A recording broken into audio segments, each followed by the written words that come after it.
Саламатсыздар ма балалар? Бүгінгі сабақтың тақырыбы ленц ережесі дейді. Былай дейді, мына бір суретке мән беремін. 75-те бірінші сурет.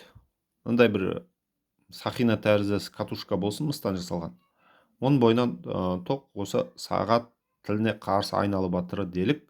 Сол кезде оның төңірегінде магнит пайда болады. Төменгі жағы S болады, магниттің жоғары жағы N.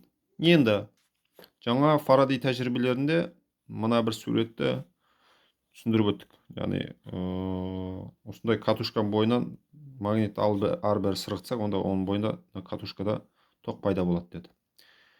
Енді магниттің жолақтың магнитіне NS деп тұрған. Оның яғни несі бар? Магнит өрісі бар, магнит өрісі. N-нен S-ке қарай бағытталатын міне. N-нен шығады, S-ке қарай бағытталмыз. Енді осыны жоғары қарай тартып қалған кезде, бір жолақты магнит.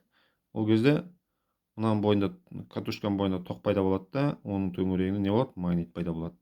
Міне көкпен белгіленген сол магнит. Мына өзіңкі.